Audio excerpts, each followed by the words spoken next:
and invest it with hope. And if the door closes, at least say in Sound of Music, somewhere the Lord will open a window, then you lose that job. Something else is going to happen.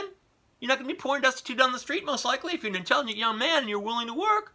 We got people down here in California, they come across the border, they're just beating the doors down to get in and do heavy construction labor jobs, digging ditches, bending over all day long, picking strawberries, and they're so glad to have that menial existence where they share a home way out in Palmdale or Santa Clarita or something, where they share a home with 6 other families, and they're glad to have it.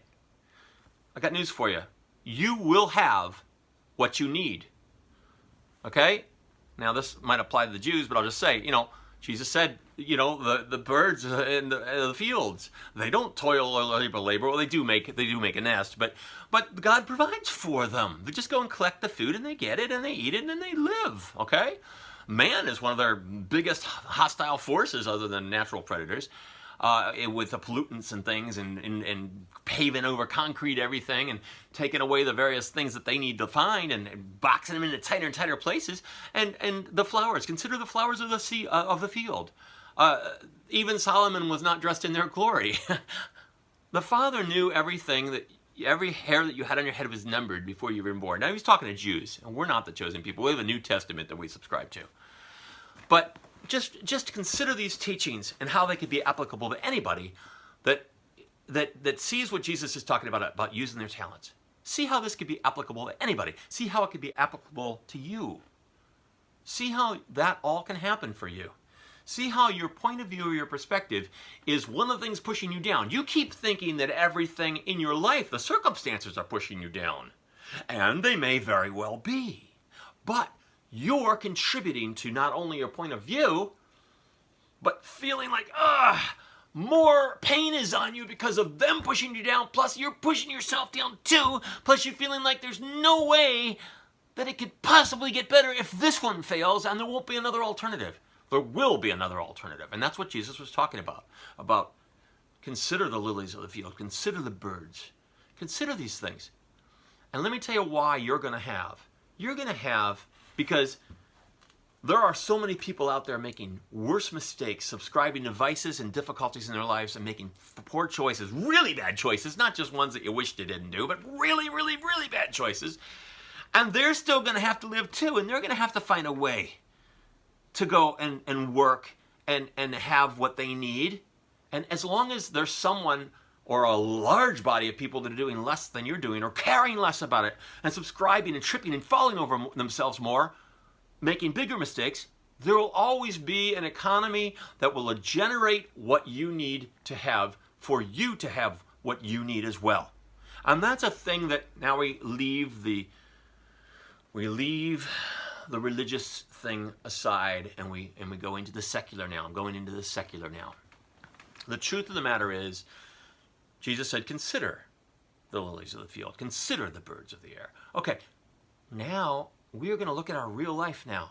We're going to consider it. Okay?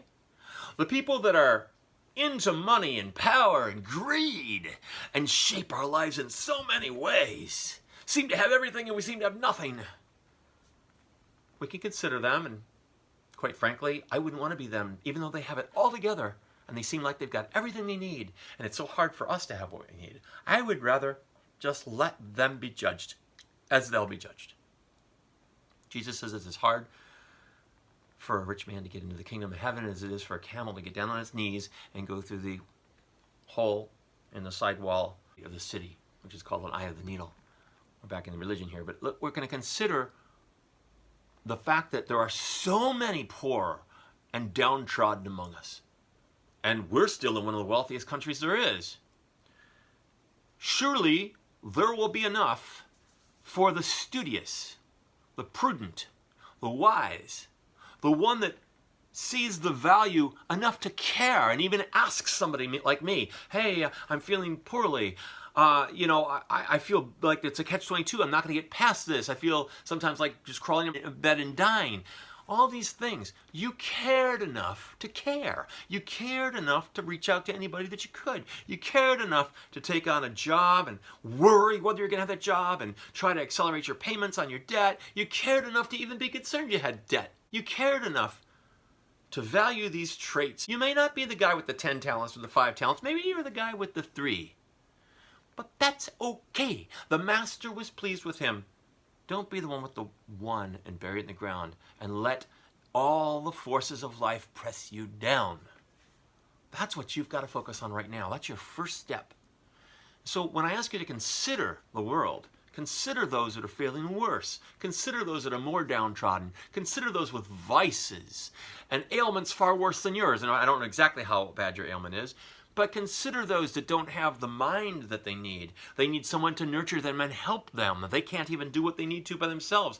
They've already gone downhill so far. They're in prison, or they're on drugs, or they're so lost and they're into transitory things that don't mean anything, and they're lost in pop culture things, and that they can't even see the validity of what the things that are most important that are right in front of them. They can't even see that. They keep getting shipped up, going down these long paths towards darkness and being lost and just doing whatever they can to struggle to survive, just wasting their money. At least you're buying some things you say that you actually can use, actual things that can actually be used to fulfill some kind of a balance in life. At least that's a start.